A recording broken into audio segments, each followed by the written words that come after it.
Hey guys, welcome back to my channel here. This is Penguin Tech. Today I'm going to bring you a short review on this RAM, which is the Corsair Vengeance RGB PRO. Now I have a set of 2 times 8 gig, which is totaling to 16 gig, running at 3600 MHz. So I just want to point out, I think for different markets, Corsair tends to sell a different timing, because on the internet, from which I saw, if I may show you here. So if you look at the official website of Corsair, but in English, which doesn't have a Malaysia site, but as you can see, it's running at 1819-1939. But if I look into my Typhoon burner here, as you can see here, it's actually only capable of 1822-2242 at 1.35 volt. Which is rather strange, but I'm actually running not at the rated speed. As you can see, I'm running actually 3466 only, because the 3600 is not stable on my Ryzen 1600X, running on the ASRock AB 350 ITX AC here. So I'm not sure why, but maybe I can try to get them to work better. As you can see, this is auto now. I'm not sure why is it at CL18 here, but after a few restarts, the computer eventually comes down to 3466. Now actually 3533 is actually bootable and running smooth on my PC, but it's just that sometimes when I was rendering my videos, it can get crashed. So I realized it is the RAM that's not stable. So once I downclock it to 3466, it's actually stable now. So if you have watched my previous video, you'll know that I actually upgraded from the HyperX Protector RGB, which is a 3200 kit here, but it also can run up to 3400 only in my system, which I like this, which actually is working at 3466 now, but I really hope that this can be pushed further. So one of the things that I want to mention about this RAM is that when I compare to this is actually quite heavier, even though it is a shorter RAM. I'm not exactly sure why. Maybe it has more aluminum inside, I'm not really sure, and it's a lot shorter.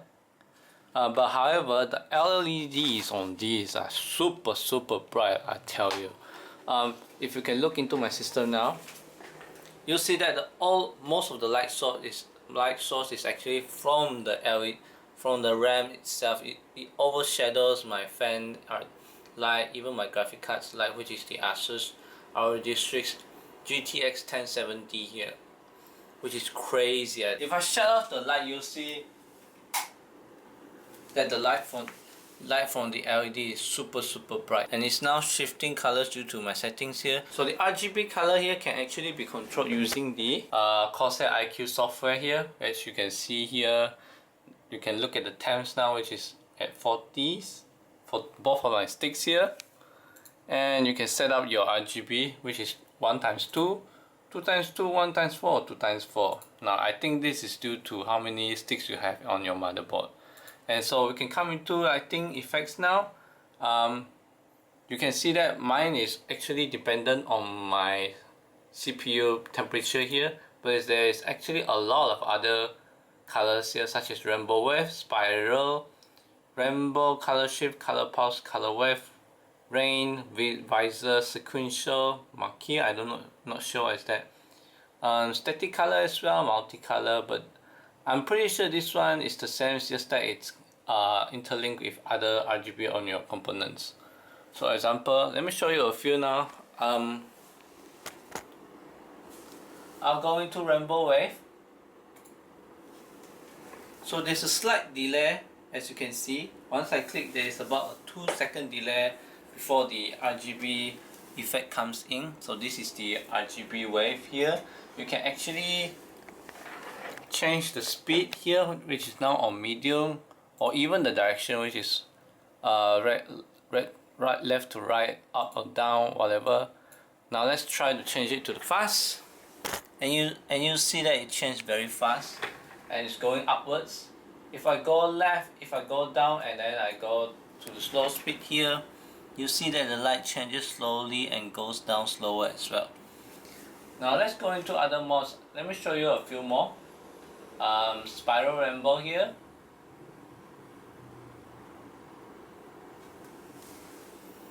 I suppose spiral rainbows you can't really see with 2 sticks, maybe you need 4 sticks. Rainbow. Rainbow to me is like breathing, I guess. Color shift. So as you can see here, there's really like a 2 or 3 seconds delay before the RGB comes into effect. Color pulse. Yeah, this is also like breathing. So there's actually a lot more colors as well. Now the other thing I wanted to mention is that when I bought this RAM, I was hoping this is a Samsung D die. No, Samsung B die actually. But as it turns out, this is only Micron, and it's using the E die at 19 nanometer, which is not the B die by Samsung at 20 nanometer, which is a bit of a shame here.